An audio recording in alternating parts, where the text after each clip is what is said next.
Welcome to Sleeping Radio Channel. Tonight, as the world around you grows quiet, we will travel together to a distant time. We will drift back across 2,000 years, 2 centuries, before our present age, when Rome still breathed glory and woke each morning to the echo of soldiers' footsteps on the old stone streets. In those days, the Mediterranean Sea was almost like a calm Roman lake, carrying to the city ships loaded with news of victories, gold, and stories that would one day become legends. At the heart of this wide world lived a man whose name kept echoing through the ages as if it were a sound that never ends. Julius Caesar, a name tied in our minds to power and military genius. Yet behind all the glory there is a delicate human story full of knots and contradictions, the story of a man who tried to shape a new order for the world. The old world resisted him with all its strength until his life reached an ending that could never be forgotten. Tonight we will walk through this man's life step by step, not with the eyes of a soldier or a politician, but with calm, thoughtful eyes. It will be as if we are watching from afar an ancient city, slowly covered by the golden light of sunset, while its stones softly tell us what once happened there. We will start at the beginning, in a modest house in one of the older districts of Rome, when there was nothing on the horizon but a thin young man whose ambitions stretched far beyond the limits of his small city. Then we will follow him on a long journey to the battles of Gaul, to the dark corridors of Roman politics, to friendships that turned into enmities, and to a dream that almost became an empire before a knife reached his heart. Do not worry, we will not hurry through the tale. Instead, we will walk with slow, gentle steps, the way night walks, toward dawn. We will pause at the small details that are often forgotten, the smell of Roman streets after rain, the sound of waves on the Adriatic shore, the soft light that slipped between the columns of old temples. Through these details, we will live a few quiet moments inside history, and then let them drift away as softly as drowsiness drifts in at the end of a long story. You can, if you wish, press the like button and subscribe to the channel so you can travel with us again to another time where details tell their stories without haste. If you are ready, let us turn down the noise of the present and return to the age of Julius Caesar, to a world where power was born from ambition. In that world, everything that began in fire and steel would end as all things end, in a solemn, deep silence. On a grey morning in a winter around 100 years before the birth of Christ, Rome looked like a painting of dust and mist. Stone houses built of brick and clay breathed the dampness of the nearby sea, while the voices of market sellers mixed with the barking of dogs, and the footsteps of soldiers returning from the northern frontiers. In one of the quieter districts, inside a modest house, scented with olives and the smoke of burning wood, a small child was born to a family called Julia, a noble family whose glory had faded a little. It was as if time had forgotten their name among brighter names, yet the child they named Gaius Julius Caesar would one day cover an entire age of human history with that same name. Caesar grew up in a world of opposites. On one side, the proud class of nobility, who held tightly to their ancient honors; on the other side, poor streets, overflowing with simple daily life. As a boy, he heard stories from his elders about legendary battles fought by men who carried his family name, but when he walked to the marketplace, he saw the faces of ordinary people, those who lived each day as if it were their last, watering horses at the river and eating bread seasoned with salt.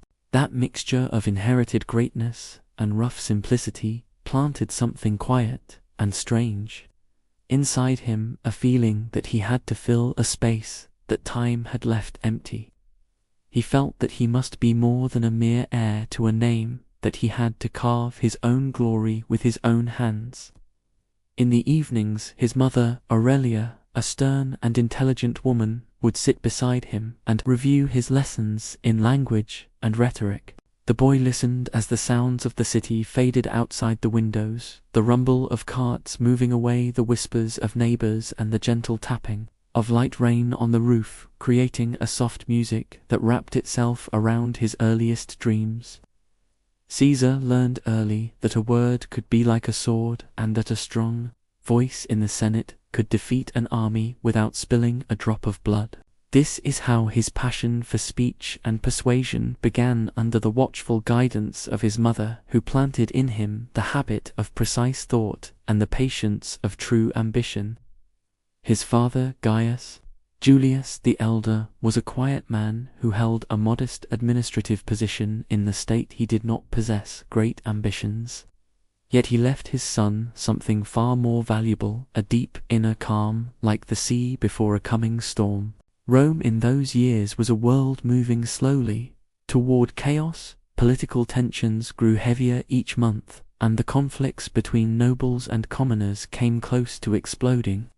In the quiet corners of the city, countless children dreamed of power, but only one of them would one day discover that power is not a dream, but a heavy burden that demands cunning patience and the willingness to take great risks. That boy was Julius Caesar, and in the eyes of his teachers he was an unusually bright student.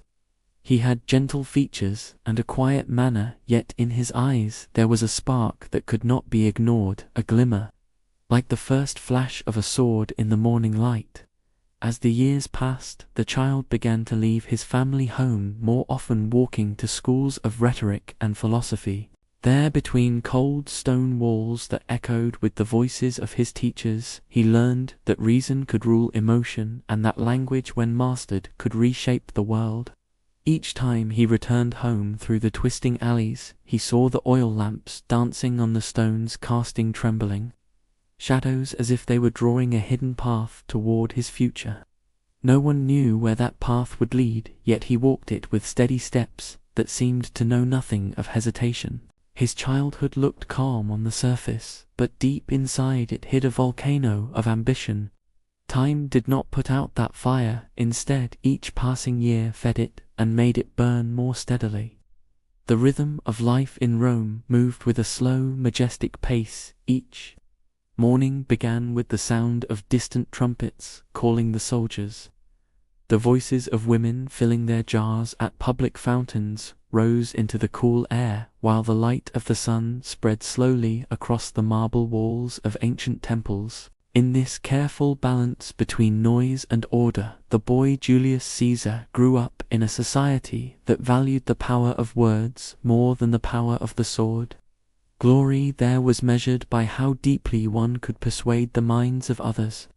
From his earliest years, his mother Aurelia oversaw his education herself. She was one of those rare Roman women who combined sharp intelligence with refined culture. She had studied rhetoric and read Greek poetry, and she saw in her son a promise of something great, even if she could not yet give that promise a name.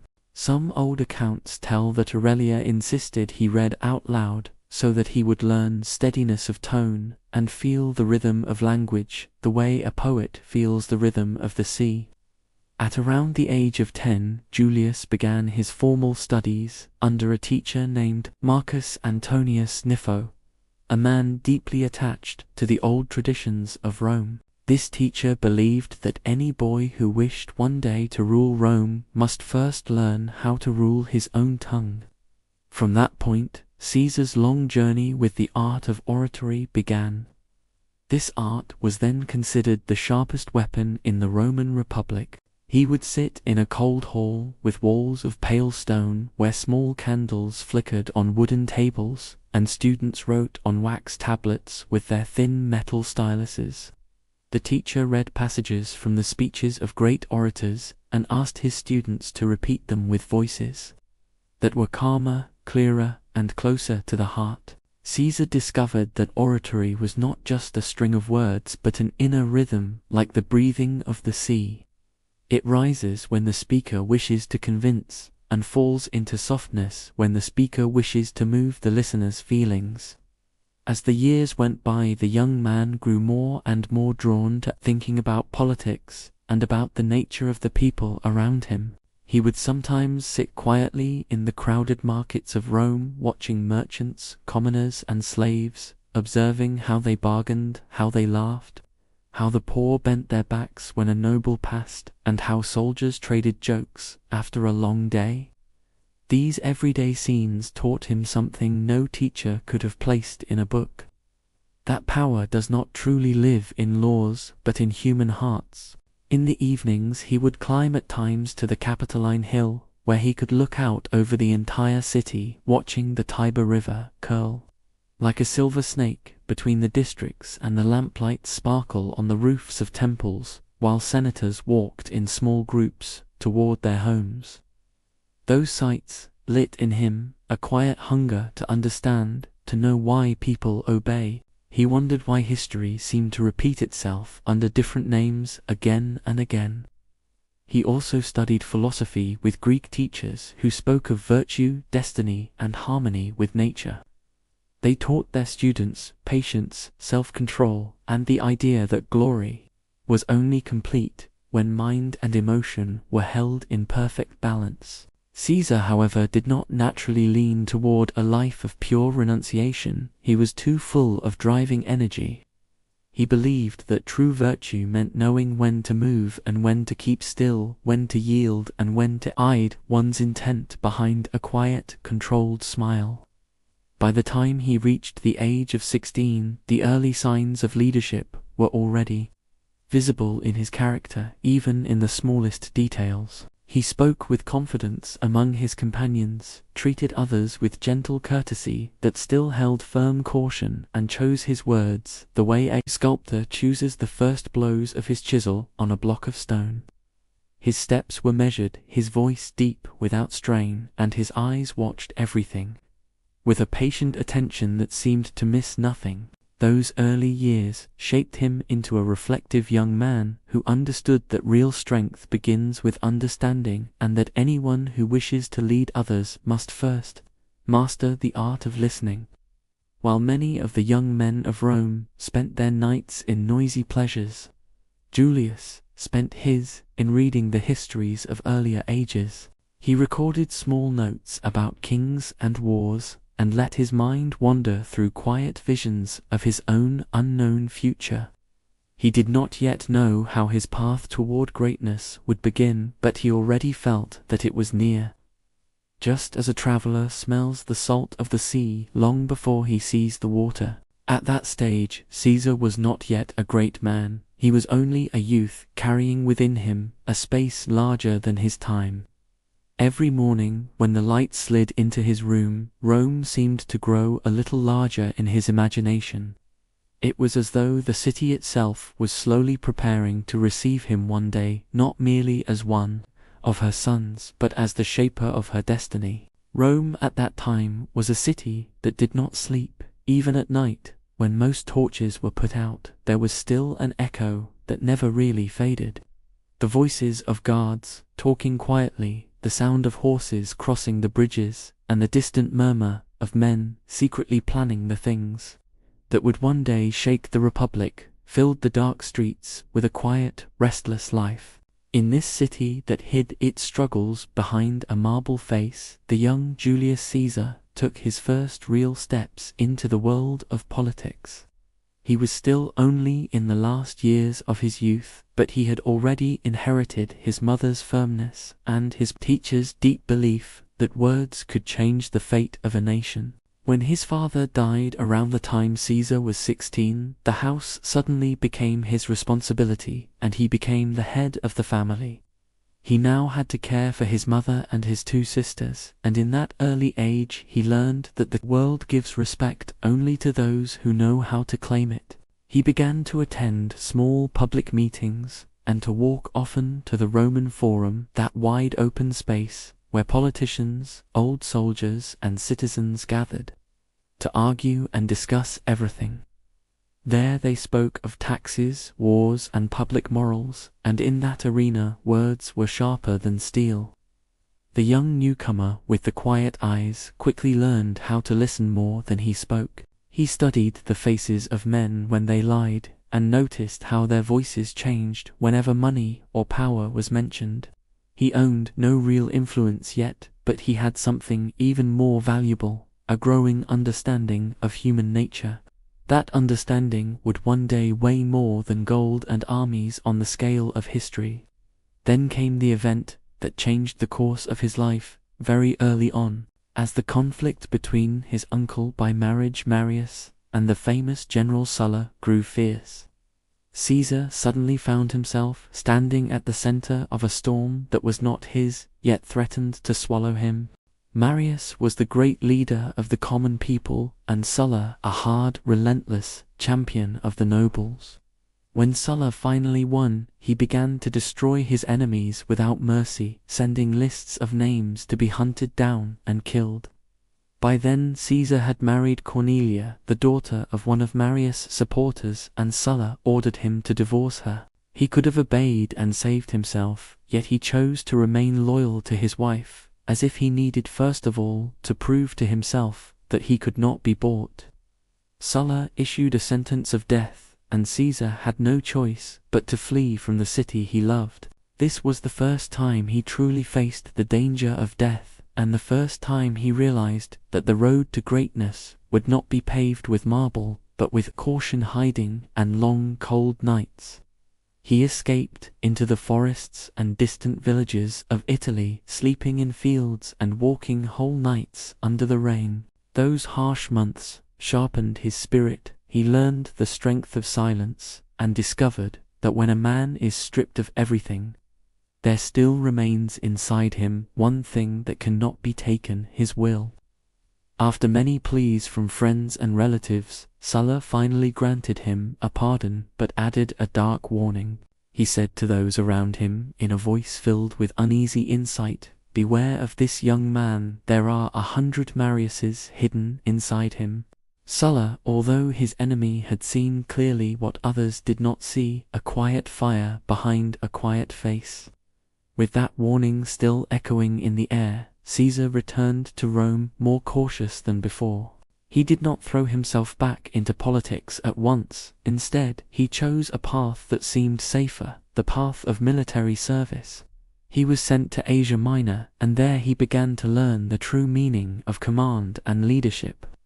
Among the rough hills of what is now Turkey and in the Greek cities scattered along the coast, Caesar discovered that the world was far bigger than Rome.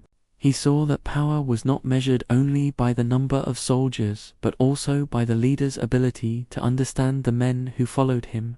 In one campaign, he showed remarkable courage when he saved the life of a commander during battle. For this, he was given a high military honor, the first official recognition of his bravery. To him, however, it was not enough. He felt that Rome was still waiting for him, and that his real future lay not only in the dust of battlefields, but in the shaded halls of the Senate, where the great decisions were made. When he returned to the city after a few years, he came back more mature and more aware. He was no longer the boy who only observed from a distance. He now understood the rules that governed the political game. He could see clearly how loyalties were bought, how friendships were built on interest, and how honor often collapsed when tested by money. Yet deep inside all this, he held on to a strange kind of belief. He believed that despite its corruption, Rome could still be healed, and that he himself was somehow meant to be the hand that would put its chaos into order. So with small, careful steps, his quiet rise toward the center of power began. He moved like a patient chess player, thinking through each move before lifting his hand. He did not raise his voice, and he did not show off his courage. He allowed his actions to speak for him. Gradually his name began to circulate in the Senate as that of a promising, ambitious young man not to be underestimated. On some nights when he walked alone through the stony streets of Rome, under the trembling light of torches, he almost felt that the city whispered to him. It was as if the walls and pavements kept repeating a soft message that only he could hear. Someday all of this will belong to you if you are patient. Those whispers of stone and fire seemed to follow him as he stepped quietly deeper into his fate. When Julius Caesar came back from his military journeys in Asia Minor, he carried with him more than medals and honors. He brought a calm maturity that had changed his way of thinking. Forever he now knew that glory was not born only from battles, but from knowing when to fight, when to bargain, and when to remain silent. Rome at that moment was slowly boiling like a large pot over a gentle flame. Politics was unstable, the Senate was torn between conservative nobles and new ambitious figures seeking to reshape the old order. The city was growing faster than anyone could organize it, and the streets were crowded with returning soldiers, merchants, and slaves. In this noisy and crowded world, Caesar began to carve his path with calculated patience. The first thing he did was to choose his friends with almost mathematical care. He would not move close to any person unless their friendship carried some political or cultural meaning. He built strong ties with poets and intellectuals, attending gatherings of literature and rhetoric in the houses of the nobles. There he spoke with gentleness and intelligence, leaving a deep impression without ever openly revealing the full size of his ambition. At the same time, he visited army commanders, sharing meals and conversation with them. He studied their characters, remembered their names and their loyalties, as if he were drawing a human map of all Rome inside his memory. In some small circles, he became known as the elegant young man because of his carefully chosen clothes and the Eastern perfumes he had brought from Asia. Yet, behind this elegance, there worked a sharp, calculating mind that weighed every detail and knew how to hide its thoughts. In the year 75 before Christ, an event occurred that would become one of the most famous stories of his youth. It was a scene that revealed the core of his character, a rare mixture of pride, calm, and inner control. He was on his way by sea to the island of Rhodes to study oratory under a great master.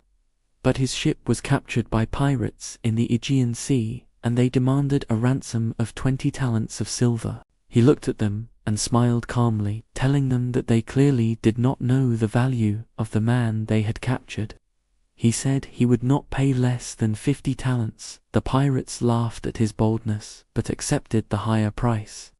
During the weeks he spent as their prisoner, he did not behave like a frightened captive, but like a temporary commander among them. He ordered them to be quiet when he wished to read or sleep. He joked with them and shared their meals, and he often told them in an ordinary tone, "When I am free, I will come back and crucify you all." They thought he was joking, but he was not. After the ransom was paid and he was released, he quickly gathered a small fleet, returned to the island, hunted down the pirates one by one, and ordered them crucified. In a last gesture of cold mercy, he shortened their pain by having their throats cut before the execution. That small episode summed up something essential in his nature: a measured kindness, a quiet hardness, and an unbreakable loyalty to his own word, even in revenge. When he came back to Rome after that, he was no longer seen as just a promising youth. People began to look at him as a real leader who combined bravery with intelligence, and gentleness with strictness in a strange but powerful balance. He started to appear in the courts as a public prosecutor, where oratory was used like a political sword. Each time he stood before the judges, his voice was steady and deep, flowing in a slow, calm rhythm that made everyone fall silent to listen. People did not always agree with him, yet they could not resist the way he spoke. His speech felt like a river moving with such confident force that it could not be stopped. In those years, he formed alliances with two of the greatest powers in Rome, the family of Crassus, the richest of merchants, and the family of Pompey, the brilliant general. He understood that a future in politics was not built on virtues alone, but also on carefully woven alliances that pulled the hidden strings of power. Slowly his name traveled upward into the highest circles as one of the new faces who might restore balance to a wavering republic. But Caesar was in no hurry. He believed that patience was the deepest form of intelligence. In his mind, a leader who rushes forward burns out before his true beginning. So he continued to rise, step by step, through smaller offices, from high priest to local lawmaker, then to administrative roles in distant provinces. Each position was a small step toward the summit. Every experience was a lesson in the nature of power and of human beings. In the evenings, when he returned home, he often sat beside a small oil lamp, reading Greek histories. He compared Alexander the Great with the old Roman commanders, and quietly imagined his own place among them. He did not dream of becoming a legend dressed in shining myth. Instead, he dreamed of becoming a new kind of order, a mind that could manage chaos, the way a poet controls the rhythm of a long poem. While the city sank into night and the wind moved between columns and arches, he sometimes closed his eyes and saw another Rome in his imagination. A stronger city, more just and more majestic, guided not by a quarreling council but by a single, clear mind. Those were the first seeds of his great dream of reform, the dream that would one day grow into an empire. No one in Rome truly imagined that this gentle-voiced young man would become the name before which legions would bow and history itself would change shape. Yet the night of that age seemed to know, and the old city, as it slept under a pale moon, kept a quiet, unspoken prophecy in its shadows. Rome would not remain the same after this man. Rome in the middle of the 1st century before Christ stood on the edge of a great transformation. It was no longer the calm republic known to the ancestors, but a vast body growing too quickly for its own frame. Wealth poured in from the east, and slaves filled the streets, while politicians competed with a fierceness unknown to earlier generations. In this world of contradictions, the name of Julius Caesar began to rise slowly, as if fate itself was lifting him above the noise. After years of minor positions, the chance he had long been waiting for finally reached him when he was appointed governor of Spain, the far western province of the empire.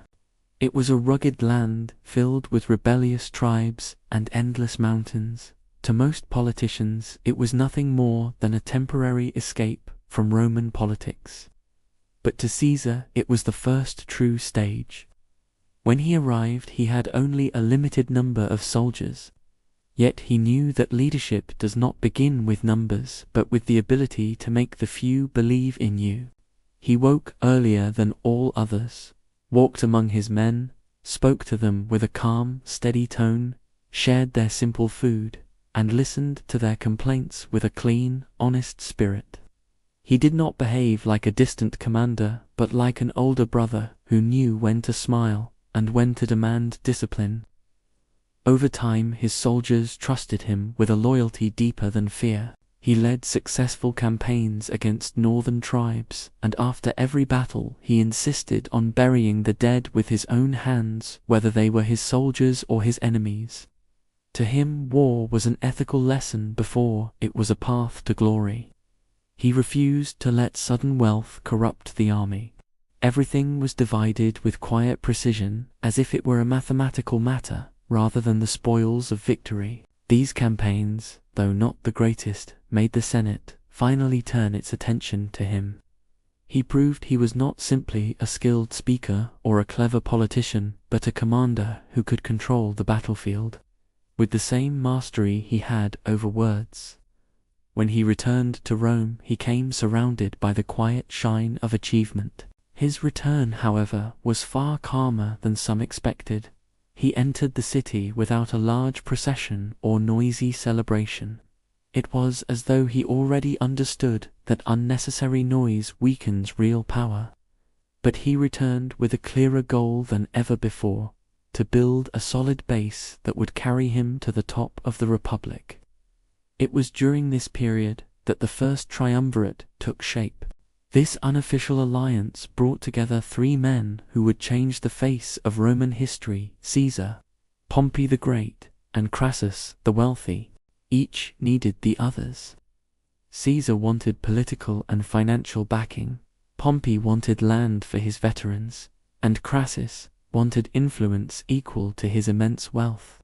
Their alliance was a structure built from intelligence and mutual benefit, and though temporary, it gave Caesar exactly what he needed: legitimacy and resources for the next stage of his rise.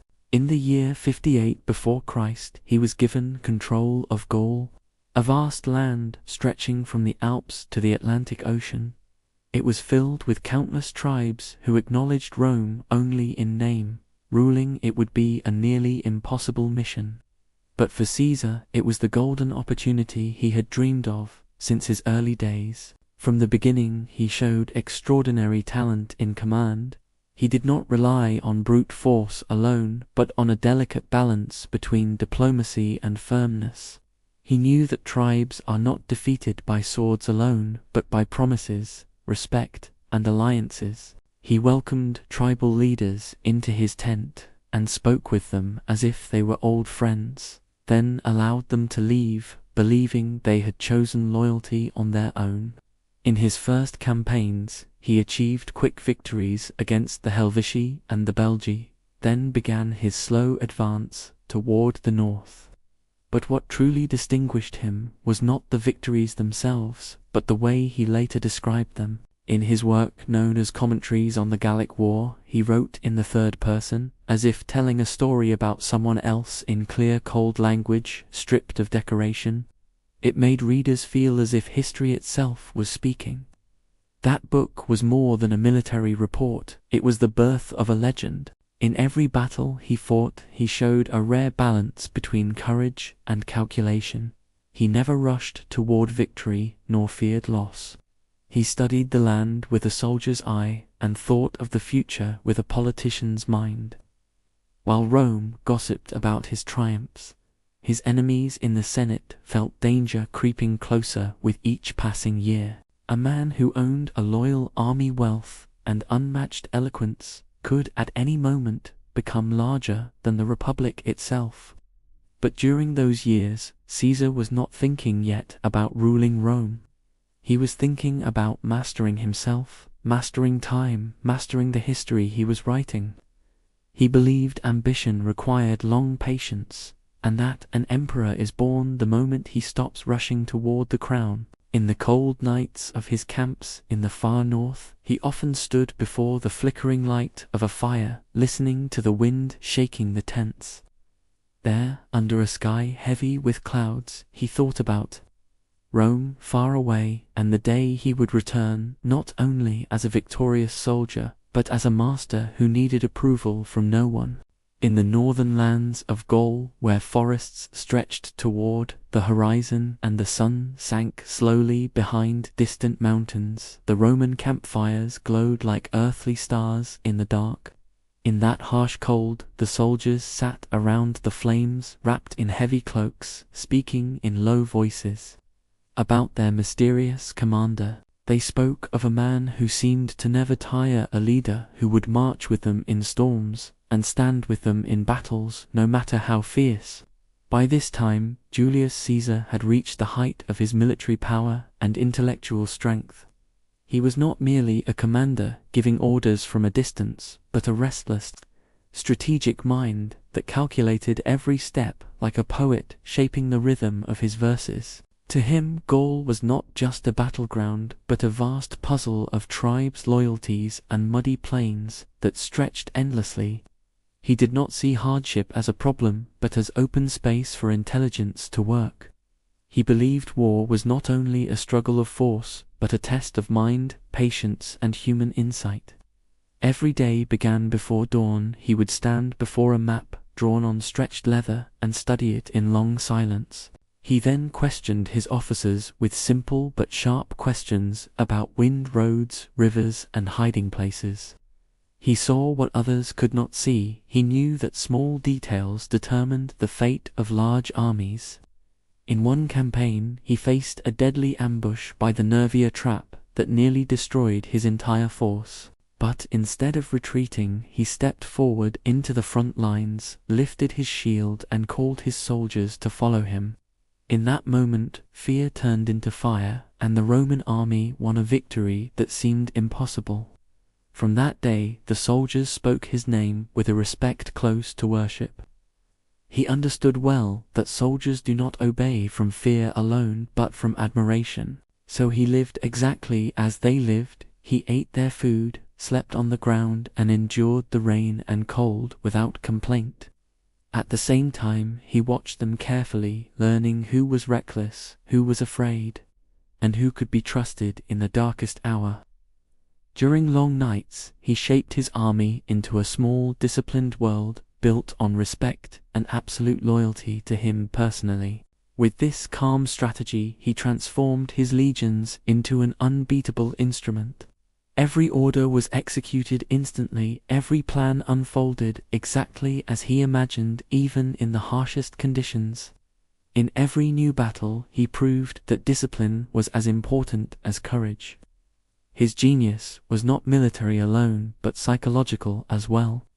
He knew an enemy is not always defeated by swords, but often by fear. Sometimes he delayed an attack on purpose, leaving his enemy waiting in silent anxiety until dread weakened them more than swords ever could. Then he would strike suddenly with quiet, deadly precision, like a musician who knew the final note long before the song began. One of his most famous campaigns was against Vercingetorix, the great leader who united many tribes against Rome. The climax was the siege of Alesia in the year 52 before Christ, a battle many historians consider a miracle of strategy. Caesar surrounded the city with fortifications. Then, when a huge relief army arrived to rescue it, he built a second wall around his own army. Thus he became both the besieger and the besieged at the same time, a plan only a mind that saw time in circles could imagine. The battle ended in a sweeping victory, and the last major resistance in Gaul collapsed. After Alesia, no tribe dared raise its hand against Rome. Caesar returned to his camp, sat quietly before his map, and looked at the land now under his command. He did not feel joy as one might expect, but a deep, peaceful stillness. It was the stillness of someone who knew the road was not finished yet. Later, he wrote 3 simple words in his memoirs: I came, I saw, I conquered. Those 3 words captured the philosophy of his life: clarity, speed, and decisiveness. Meanwhile, news of his victories reached Rome like stories from another world. People whispered his name in the markets, politicians spoke cautiously about him in their halls, and senators felt a quiet, growing fear. They sensed that the man who commanded a loyal army, wealth, and unmatched eloquence could soon become greater than the Republic itself. Yet Caesar remained calm. He did not boast, he did not demand new titles, he simply continued his work. He believed that true greatness needed no announcement, only the right moment to become reality. In just a few years he had transformed from an ambitious commander to a military legend, from a servant of the Republic to a man who was beginning to reshape the Republic itself. Time seemed to lean in his favor, and history slowly opened its gates for him, like the ancient temples whose doors opened at sunrise. And in the long nights of his camps, when the fires dimmed and soldiers slept, Caesar stayed awake, gazing at the stars. He thought not of Gaul anymore, but of the road south toward Rome. The moment was approaching, and he knew it, the day he would return, not as a follower of Rome, but as the man Rome would have to follow. The year was 49 before Christ, and winter covered Rome with its cold breath, while the city itself simmered with tension and fear. After years of victories in Gaul, the name of Julius Caesar had grown larger than the Republic itself, and the Senate was now split between those who saw him as a savior and those who saw him as a grave threat. Pompey the Great, once his ally and partner in the first triumvirate, had now become his fiercest rival. With Crassus dead, the balance between them had vanished, and the rivalry deepened each passing day. Rome could no longer contain both men at once. The Senate ordered Caesar to disband his army and return to the city as a private citizen without soldiers. On the surface it looked like a legal request, but in truth it was a silent sentence of political death, and perhaps real death. Any commander who returned without his army after defying the Senate was dragged into trials and erased from history. In his camp near the small river Rubicon, the narrow boundary between Gaul and Roman territory, Caesar sat in his tent, staring at the map that had followed him through every campaign.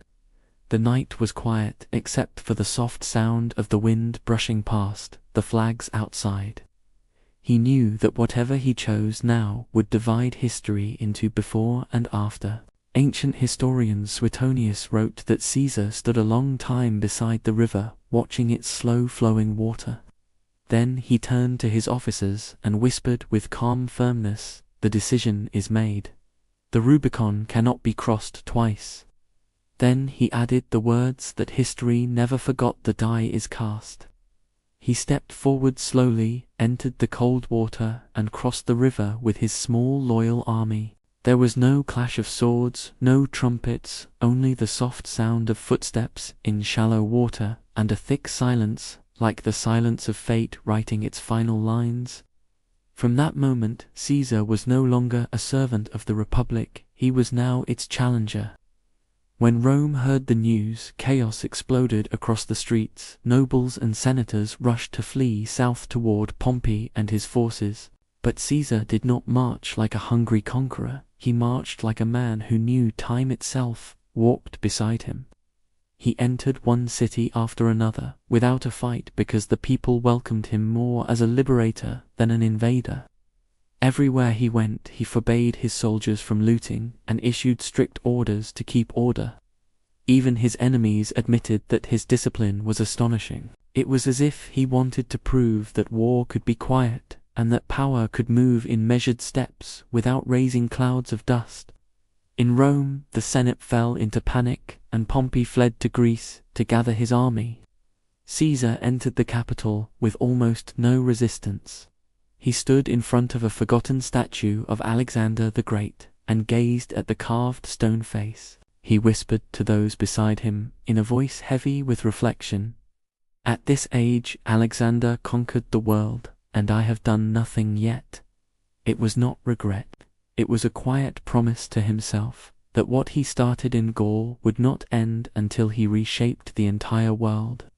Before leaving Rome to confront Pompey, he took decisions that changed politics forever. He issued a general pardon for most of his enemies and said the famous phrase, "Mercy wins wars more than swords do."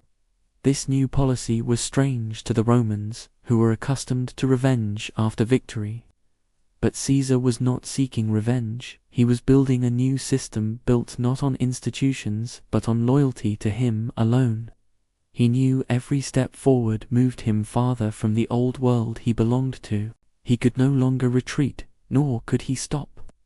The path that began at the edge of the Rubicon was the path of destiny. Once crossed, it could not be reversed. After the crossing of the Rubicon, nothing in Rome remained the same. The city was split in two. One half saw Julius Caesar as a savior from the corruption of the Senate, and the other half saw him as a tyrant threatening the freedom that the Republic had protected for generations. The old city lived in a rhythm of fear and whispers. The streets grew quieter, the markets less crowded, and the people spoke in lowered voices, knowing war was coming but not knowing where it would begin or how it would end. Pompey the Great, once Caesar's partner in ruling Rome, had now become his rival and had fled east, gathering a massive army supported by the Senate and wealthy nobles. He believed victory was certain, for he commanded the larger forces, the wealthier allies, and the full authority of tradition behind him. Caesar, on the other hand, possessed something entirely different, an army of men who loved him like no commander before. He did not have the greater numbers, but he had complete loyalty, and in the scale of history, loyalty often outweighs all swords and gold. In the spring of 49 before Christ, the great campaign began. Caesar moved south and west with astonishing speed, striking before his enemies could organize. He avoided large battles and relied on agility and precision, letting his opponents chase shadows while he broke their supply lines and isolated their forces one by one. When he reached Spain, he faced armies loyal to Pompey that outnumbered his own, but they lacked the unity and spirit that Caesar's men carried. Using careful study of roads, mountains, and rivers, he trapped them until they surrendered without any major battle. He said then words that became a famous Roman proverb: "I am going to an army without a commander, and will return with a commander without an army." That sentence alone revealed the depth of his confidence and his ability to turn enemies into pieces on his long, quiet chessboard. After securing the West, he returned to Rome and found the city exhausted by fear and uncertainty. He did not arrive like a victor seeking applause, but like a man restoring order to a trembling house. He walked into the Capitol with calm dignity, sat with the Senate without raising his voice, and passed immediate measures to stabilize the government. He did not destroy the old laws, but he began correcting the injustices that had piled up over the years. His intention was not to stay, but to move again, for Pompey still waited in the east, gathering armies and preparing for the decisive battle. In the summer of the following year, Caesar began his long voyage across the Adriatic Sea. The winds were against them, the sea rough and unpredictable, but he insisted on sailing with the first wave of his troops. When the naval commander objected, saying the sea was too angry, Caesar answered with complete calm, "Do not fear, you carry Caesar and his destiny." They reached Greece, and there the war that would decide the future of the world began. At first, Pompey had the advantage: more soldiers, more ships, more allies, while Caesar had only the loyalty and discipline of his veterans. But as the weeks passed, Caesar-esque quiet genius began to surface again, as if the battlefield itself awakened his clearest mind. He maneuvered with precision, avoided traps, and forced Pompey to fight on ground that weakened him. The final confrontation came at Pharsalus in the year 48 before Christ. On a wide plain filled with dust and the trembling of thousands of shields, Caesar stood on a small rise watching Pompey's massive army and whispered to his officers, "Pompey still does not know how to fight a man like me." The battle began, and within hours everything changed. Caesar used a false retreat, then a sudden hidden attack, turning the battle in his favor. By sunset, Pompey's forces were shattered and victory belonged to Caesar. Pompey fled east toward Egypt, seeking safety under the young King Ptolemy XIII. But there he was met with silent betrayal, killed on the shore before he even stepped onto dry land. When Caesar arrived days later, they presented him with Pompey's severed head as a gift. He looked at it for a long, quiet moment. Then he ordered that Pompey be buried with honor and said, in a voice heavy with sorrow, "A great man has been killed, even if he was my enemy." This moment revealed something deeply human in Caesar: a calm dignity in victory, an understanding of fate, and a compassion rare in conquerors. Though the civil war was nearly over, Caesar knew that power came with a shadow, and that the road ahead would not be peaceful. With Pompey dead, the great civil war seemed to draw its final breath. Yet his death opened another door, one that Rome had no answer for. What happens when a republic built on shared power is suddenly ruled by one man alone? Caesar was now the undisputed master of Rome, yet he understood that this victory was not an ending, but the beginning of a new and uncertain chapter. He returned to Rome not as the ambitious young commander who had once left it, but as a man who knew he had become the single strongest force in the Roman world. The city he returned to was divided, anxious, and weary, but it greeted him with a reverent quiet rather than cheering. There were no grand celebrations, no overwhelming displays of triumph, only a deep sense in the air that time had changed direction, and that the old republic now belonged to memory. Caesar entered the capital in a humble procession without arrogance or excessive decoration. The streets were decorated with wreaths of laurel, and people stood silently on both sides, watching him pass, their eyes filled with a mixture of admiration and awe. There was no pride on his face, but a deep calm, the calm that comes before great decisions. In his first days back, he began reorganizing the state from its foundations.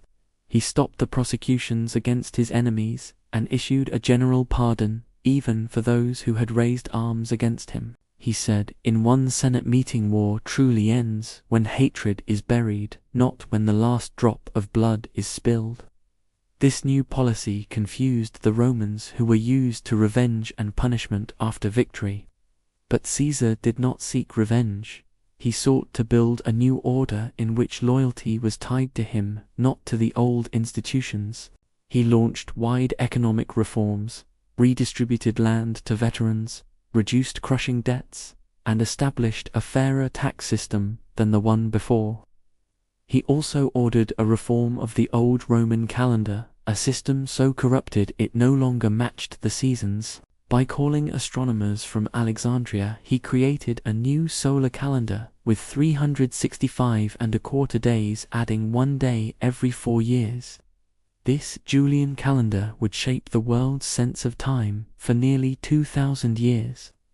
He spent long hours working, studying documents with his own hands and reviewing laws in precise detail with scribes and advisors. He barely slept and seemed to race against time itself, as though he felt that every moment slipping away carried an unseen warning.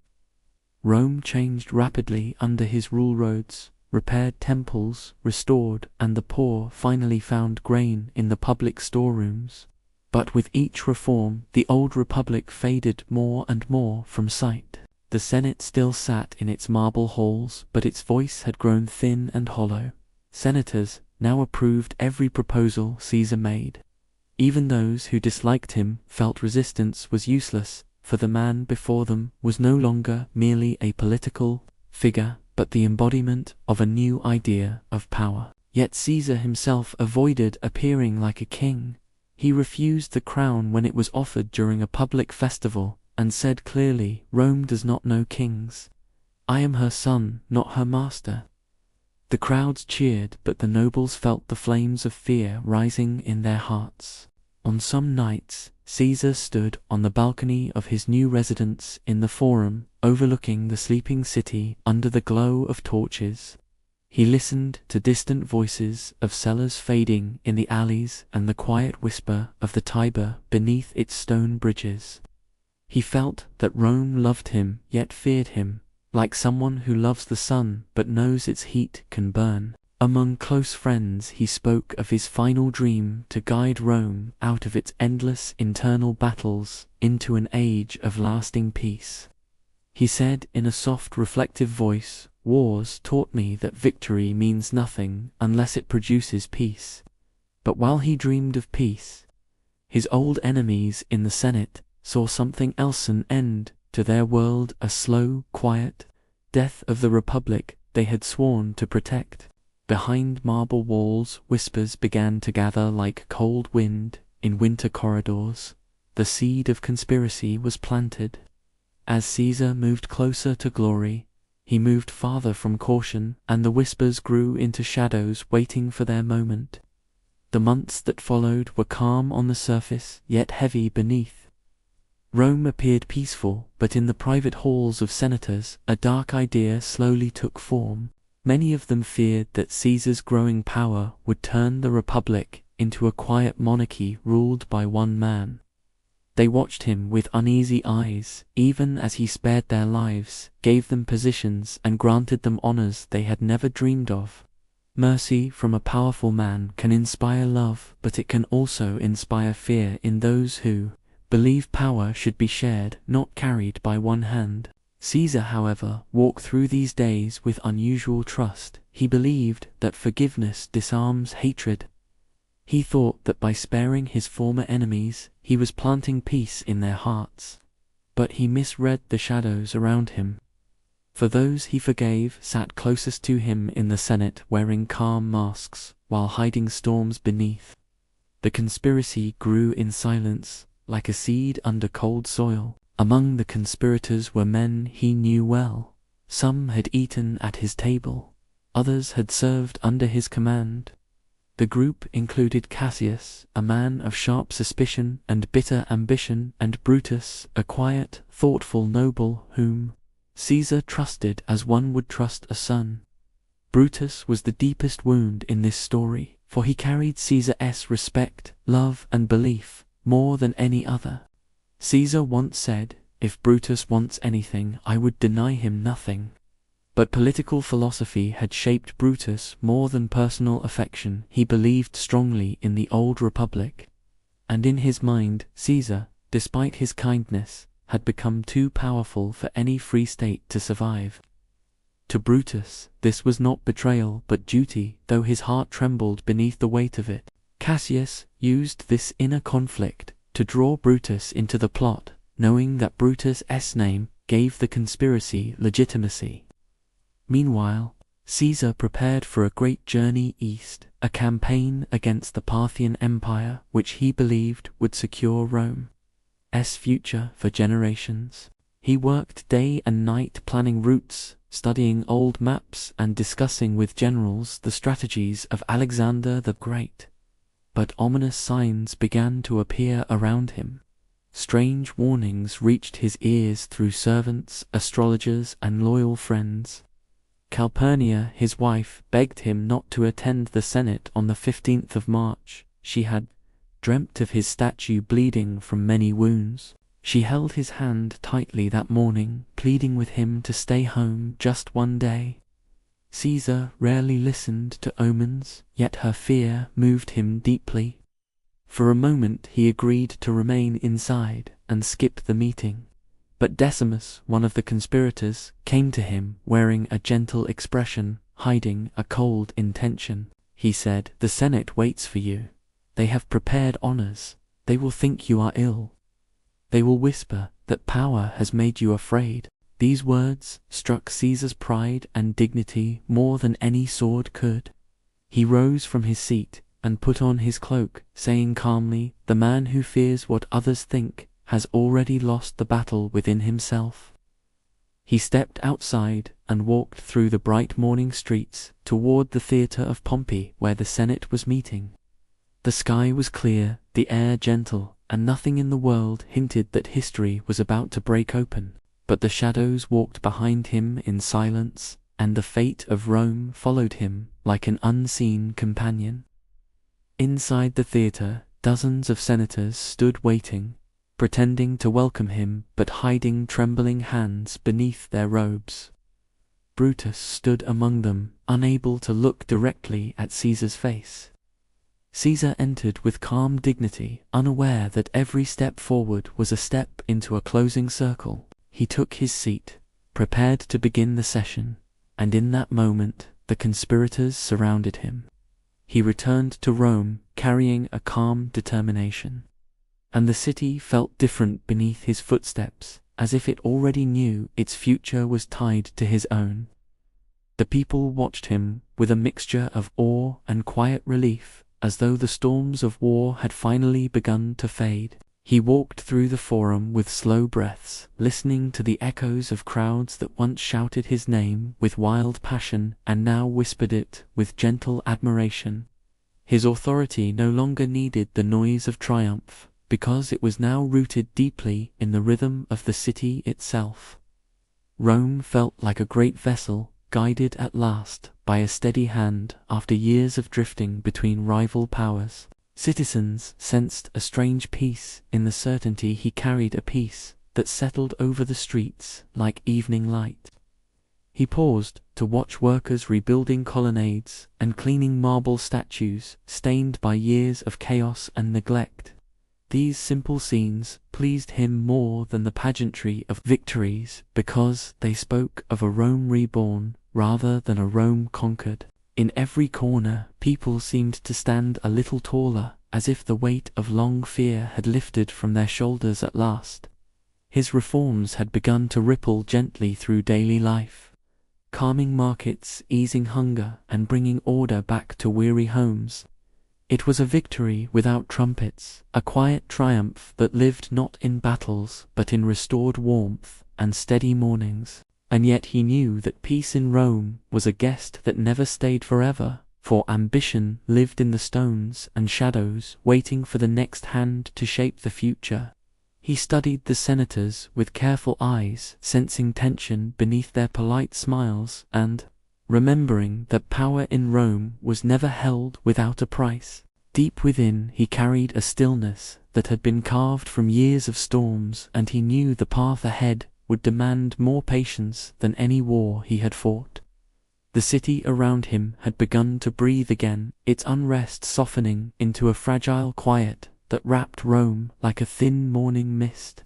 Yet beneath that calm he sensed the faint trembling of old rivalries, waiting for their moment to rise. He walked past the marble pillars of the Senate and listened to the whispers that slipped through them like draughts of cold wind.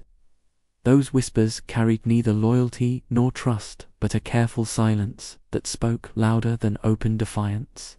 He understood that many eyes followed him with admiration, while others watched with fear wrapped in courtesy. Rome had always been a place where praise and betrayal walked side by side, separated only by a single heartbeat.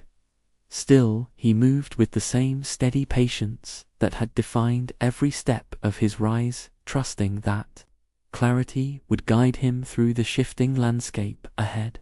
He had learned long ago that true power was not in the sword, but in the quiet mind that held its purpose without trembling. At night he stood near his window, watching the lamps flicker across the rooftops like fragile stars scattered over the ancient city. In those moments, he felt the weight of Rome settle gently on his shoulders, not as a burden, but as a responsibility carved from destiny. He remembered the long years of battles, the cold mornings in distant lands, and the storms he had survived to return here. Each memory felt softer now, as if time itself was smoothing the sharp edges of the past to help him finally breathe. But even in that stillness, he sensed that the future was moving toward him with quiet footsteps, unseen but unavoidable. Rome was entering a new chapter, and he knew that every dawn from this moment onward would carry a different shade of light. He continued, walking through the heart of Rome, believing that calm purpose could heal a city broken by years of division. He trusted too easily the faces that smiled at him in daylight, not knowing how quickly those smiles faded in the dark. Inside the grand houses of the nobles, quiet conversations began to twist themselves into something sharper than worry. They feared the future he was building, a future that moved their power into the past. Each reform he introduced made the people stronger and the elite weaker, and in their fear they mistook his guidance for chains. The man who wanted to restore Rome had become, in their minds, a shadow that threatened to swallow it whole. But he did not sense the danger taking shape, because his heart carried the simple belief that goodwill returned goodwill. He had seen enough war to know that peace was precious, and he guarded it gently, unaware that others guarded their pride more fiercely. Night after night he rested only a few hours, rising before sunrise to continue shaping the new foundations of the state. His days blended into long stretches of work, until even time seemed to move around him rather than ahead of him. The city began to glow with order again, and its people carried hope like warm light in their hands. Markets regained their peaceful rhythm, and distant regions felt Rome's guidance as a steadying presence. But inside the Senate, the air grew heavier with each passing day as more men joined whispers of resistance.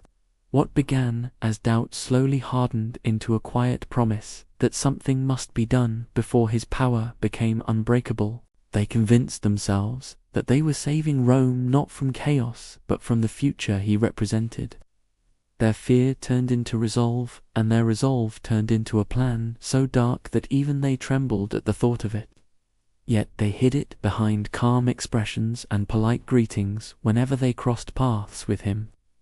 To him they were colleagues, partners, in rebuilding a nation, but in their hearts they had already stepped onto another path. He moved forward unaware, carrying dreams of a Rome lifted into a new age, while around him the shadows of betrayal grew longer. The calm nights no longer comforted him as they once had, though he could not explain why sleep had become harder to find. He began to sense faint tension in the air, the kind that clings to the edges of silence without revealing its name. But he brushed it aside, believing that Rome was simply adjusting to the weight of change. Even his closest friends noticed how often he paused mid-thought, as if listening for something he could not clearly hear. The city's calm seemed to rest uneasily on his shoulders, like a cloak that no longer fit as it once did. He continued his work with steady discipline, reviewing laws, meeting advisors, and walking the marble halls with quiet purpose.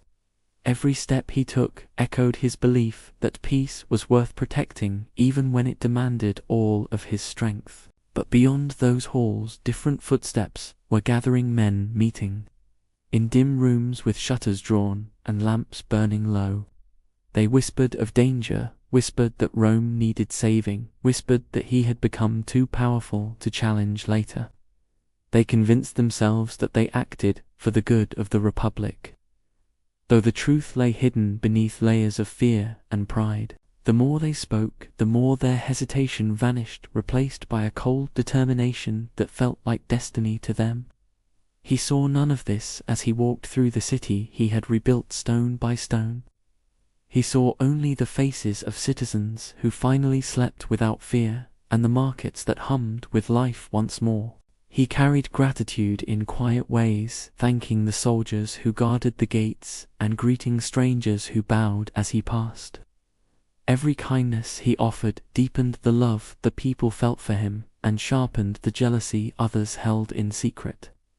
In private moments, he stood by his window, watching Rome glow beneath the moonlight, and felt both pride and weariness. Peace was beautiful, but carrying it alone was heavier than any shield he had ever lifted on a battlefield. He told himself that Rome was finally safe, that the worst storms of his life had already passed into memory. He did not know that the storm forming now was silent and walked on 2 feet behind familiar faces. Even dreams brought warnings, though he refused to believe they held meaning. Rest felt thinner each night, like mist slipping through his fingers, while day after day the shadows around him grew more defined. He rose each morning with the same resolve, determined to finish the work he had begun, even as unease lingered quietly in his chest. He reminded himself that doubt was a companion of every great change, and that courage was measured in steady breaths, not loud declarations. But the ones who plotted against him no longer doubted their path, as their numbers grew and their voices hardened. They met in secrecy, drawing plans with trembling hands, convincing themselves that Rome depended on their decision. They chose a day they believed fate itself had marked, a day whispered by priests and feared by the superstitious. Yet they told themselves it was coincidence, nothing more than a date that offered opportunity rather than omen. He spent the evening before that day in calm reflection, speaking softly with the few friends who remained close to his heart.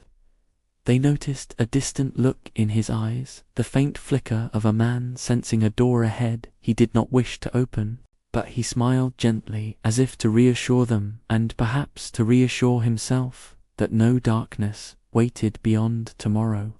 He believed too deeply in the goodness of those around him to imagine betrayal growing beneath their greetings.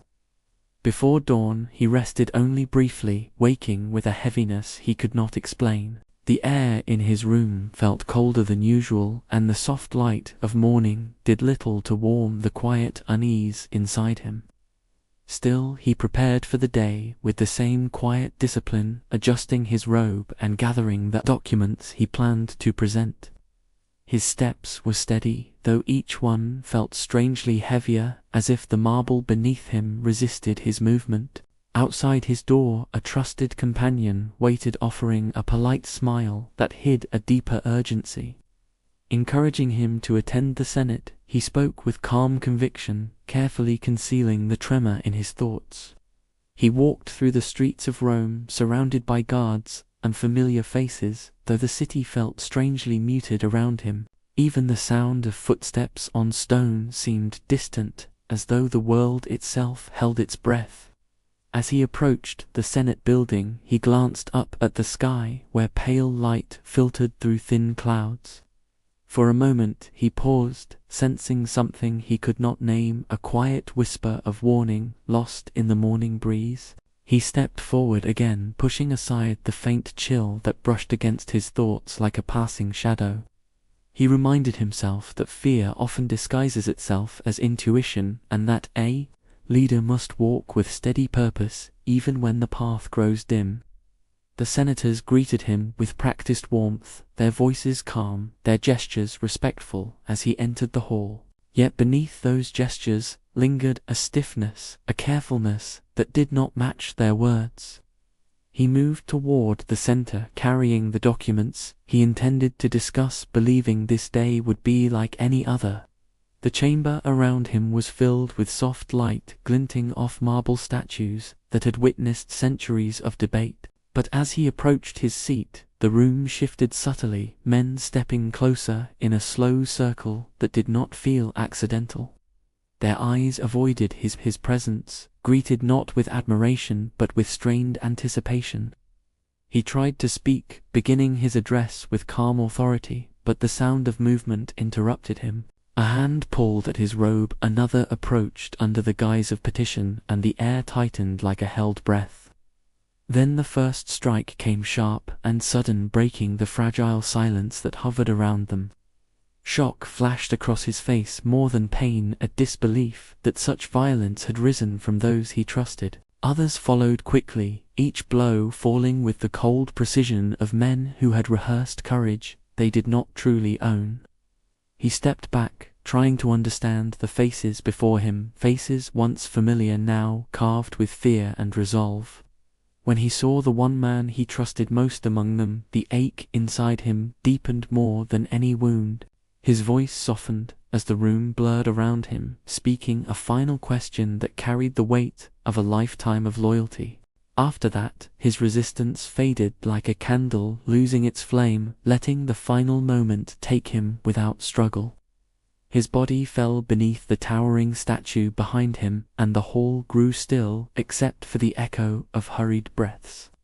For a moment, time felt frozen, the marble floor marked with red, and the assassins standing motionless, unsure whether they had saved Rome or destroyed it. Outside, the city stirred, unaware of how completely the world within those walls had changed. The minutes that followed were filled with a hollow quiet, the kind that settles after a storm but carries no relief. The men who struck him stood in a circle, breathing hard, yet unable to meet one another's eyes. They expected triumph, but instead felt a cold emptiness spreading through their chests as the reality of their act took shape.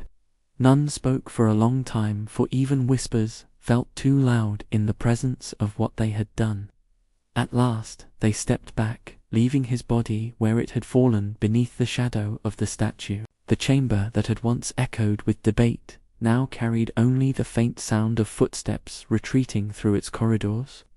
Outside the building, the city stirred with confusion as fragmented rumors drifted into the streets like ashes. Some said he had fainted, others claimed he was injured, while a few whispered the truth in trembling voices. But as the sun climbed higher, panic began to spread through the crowds gathering around the forum. People searched one another's faces, hoping to find certainty, but finding only fear reflected back at them. Soldiers rushed to secure the entrances, yet even they seemed shaken, struggling to understand how a leader loved by so many could fall so suddenly. The order he had built had fractured in a single morning, leaving Rome suspended between silence and chaos. When evening arrived, his body was carried through quiet streets, toward his home wrapped with care by those who still honored him. The torches along the path flickered in the cold air, casting long shadows that followed the procession. In the dim interior of his residence, candles were lit around him, their flames wavering like fragile breaths. The room felt sacred, heavy with sorrow, as though even the walls mourned the absence of his footsteps. An olive wreath was placed upon his chest, its green leaves a symbol of triumph, now softened by grief. Those who entered to pay respects did so silently, their eyes lowered, their hearts weighed down by disbelief. Outside the city seemed to forget its own voice, as if mourning required it to whisper. The markets slowed, the streets emptied, and Rome held itself still, waiting for a future it no longer recognized. As night settled over the city, a hush deeper than ordinary silence wrapped Rome like a dark veil. The skies above were clouded and pale, as though even the heavens struggled to understand what had been lost. Inside his home, the dim glow of candles traced soft reflections across the marble floor surrounding the body of the man who had shaped an era. The air held the scent of burning wax and distant rain, carrying a heaviness that pressed gently on every breath. Friends and loyal citizens entered quietly one after another, each leaving a flower or a whispered goodbye. Some touched the edge of his robe with trembling hands, as if hoping to borrow strength from the memory of his courage. No one spoke loudly, for sorrow had its own language, a language woven from lowered eyes and slow steps, and the ache of understanding that nothing would ever be the same. The city outside seemed to tighten round this grief, as though Rome itself bowed its head. In the Senate halls debates rose, but quickly died, replaced by nervous murmurs that echoed through the cold corridors. Those who had planned the act expected gratitude or praise, but instead met only uncertain glances and uneasy questions. They felt the distance between themselves and the people widened like a sudden chasm impossible to cross. They had removed a man, but awakened something greater, a storm of emotion that slipped beyond their control.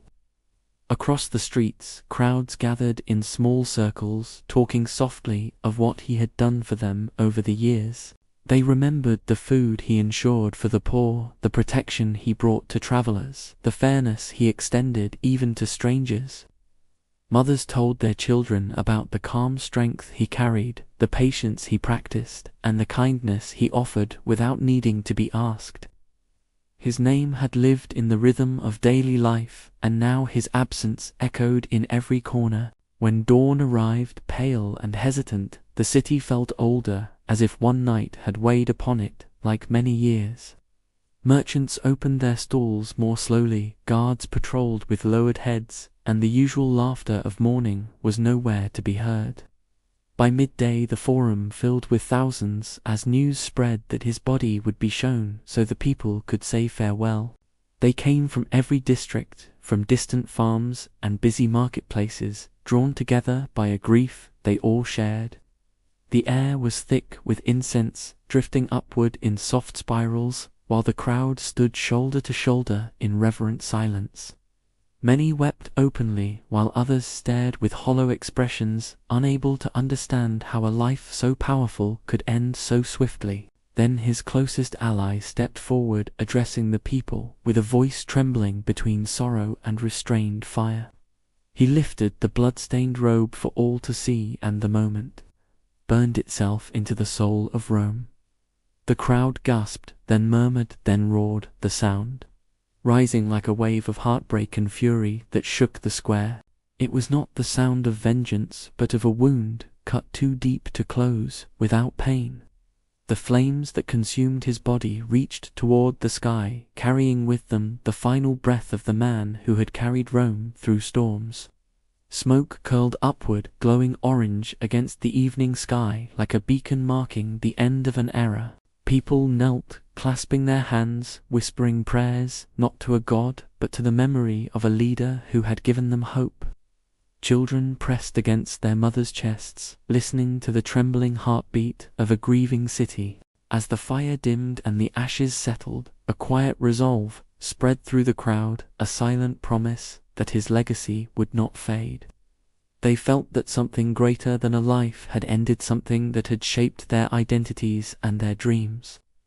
Across the rooftops, the city lights flickered, reflecting in the river like broken stars scattered upon the water. The Tiber flowed steadily, carrying the weight of this night toward the sea, as though guiding Rome through its sorrow. That night, no songs were sung, no feasts were held, no celebrations dared to rise. Only the soft breath of wind moved through the streets, carrying the scent of ash and the quiet murmur of thousands grieving together. The conspirators slipped into hiding, fearing the anger rising among the people and the fading support from their allies. They had struck with steel, but discovered too late that the hearts of Rome could not be controlled by fear. In their absence, the city began to fracture, the balance of power collapsing like delicate stone beneath too much pressure. Leaders rose, claiming to protect the future, while others challenged them with equal conviction. Amid this chaos, two figures emerged, each tied to the fallen leader in different ways, one bound by friendship, the other by blood.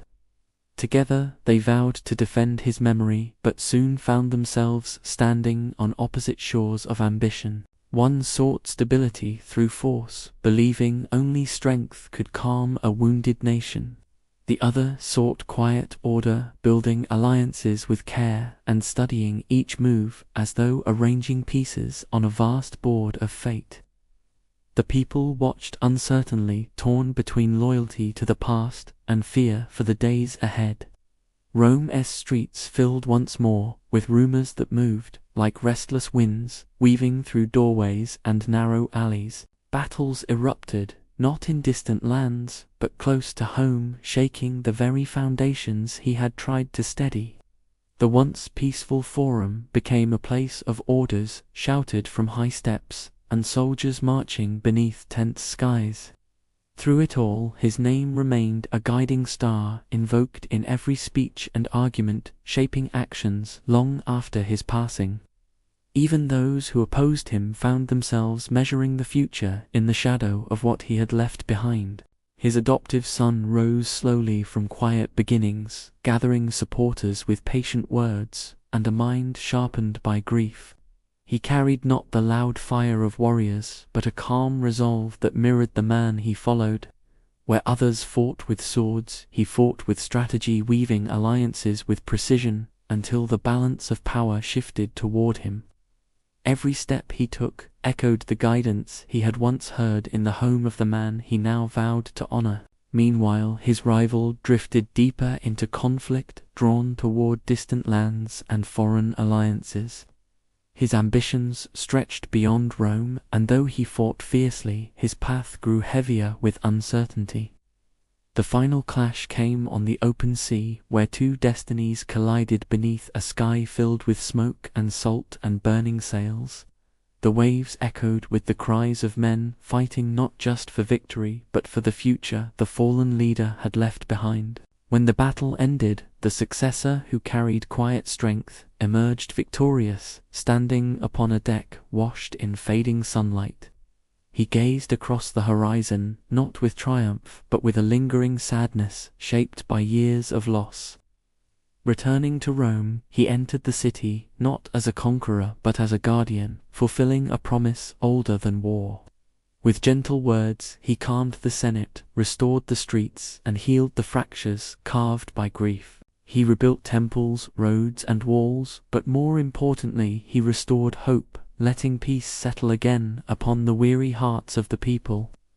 His rule became a dawn rising from a long night, a promise of stability cast in soft light. Through his guidance, the empire expanded, stretching across continents, while within its borders, life flourished in ways once thought impossible. The scent of fresh bread filled markets, the laughter of children returned to courtyards, and travelers spoke of safe roads. Yet even in this new golden age, the memory of the fallen leader remained as constant as the stars above Rome. His statues stood in public squares, his name echoed in ceremonies, his legacy woven into every law and every story told beside evening fires. He was no longer just a memory, but a presence woven into the very breath of Rome carried through generations, like a gentle echo that never dimmed. Children grew up hearing tales of his courage and fairness, their imaginations painting him as both leader and guardian. Farmers spoke of him while tending their fields, remembering how he protected their lands from greedy hands. Merchants honored him in their stories, recalling how he restored safety to the roads that connected distant towns.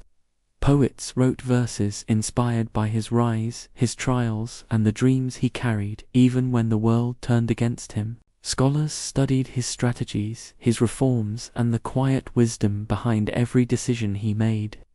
In time, his adoptive son, who had risen from soft beginnings, became the first true emperor of Rome, shaping an era of calm expansion. He ruled with the same quiet thoughtfulness, building upon the foundations laid by the man who had come before him. And yet, in private moments, he felt the weight of his promise, heavy as a stone in his chest. He often visited the places his mentor once walked, standing in silence, as if listening for a voice that now spoke only in memory. At night, he would look toward the heavens, remembering the bright star that appeared months after the tragedy. People believed it was the spirit of their fallen leader rising to the sky to watch over them with everlasting light. Even the emperor found comfort in that belief, imagining that the gentle glow above was guiding him through choices that shaped millions of lives. For in that star he saw not only the past, but the reassurance of a presence that remained. Across the empire, the name of the fallen leader became a title carried with reverence, adopted by kings and rulers far from Rome. His name turned into a symbol of power and dignity, whispered in languages that evolved long after his time. Generations passed, and still the great forums filled with travelers, placing flowers near the marble where he had fallen. They came not to mourn, but to honor a life that had rippled across centuries, touching hearts far beyond his own age. As the years folded into one another, Rome changed its rulers, its borders, and its fortunes, yet his presence lingered. It lived in the laws he crafted, the calendar he reshaped, and the stories parents told their children when the nights grew quiet. Historians wrote that he changed the course of human history, but others believed his greatest legacy was the spark he lit in the imagination of the world. A spark that whispered gently that one life could reshape an entire civilization.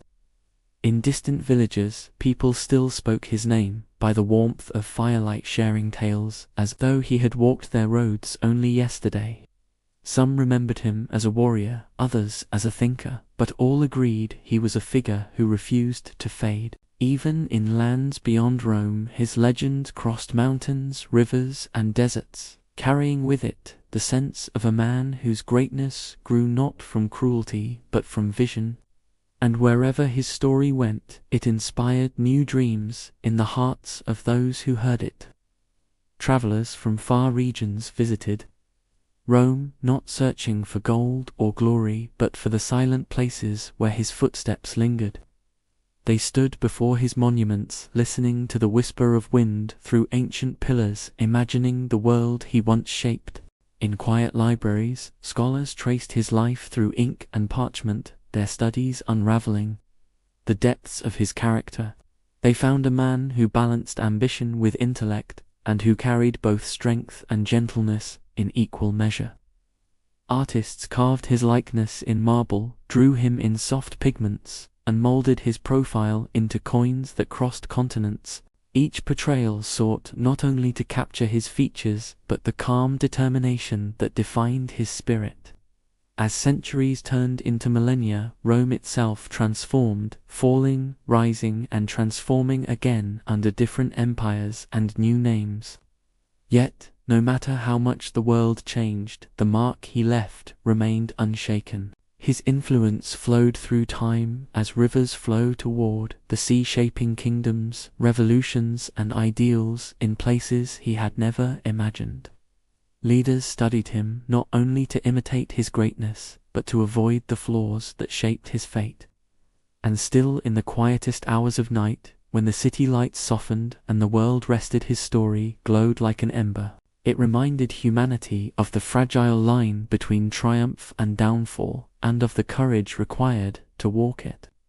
He had been powerful, yet human, brilliant, yet flawed, destined, yet vulnerable.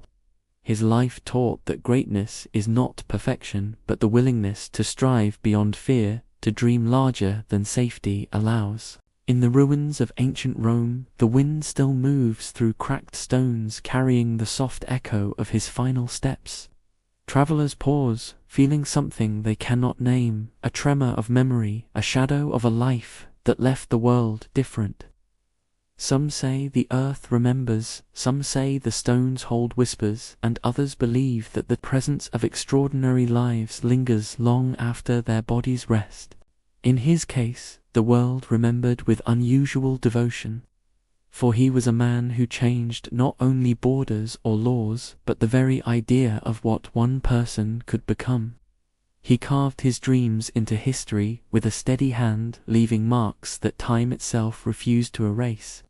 And so when night descends on the modern city, built upon ancient foundations, his legacy remains.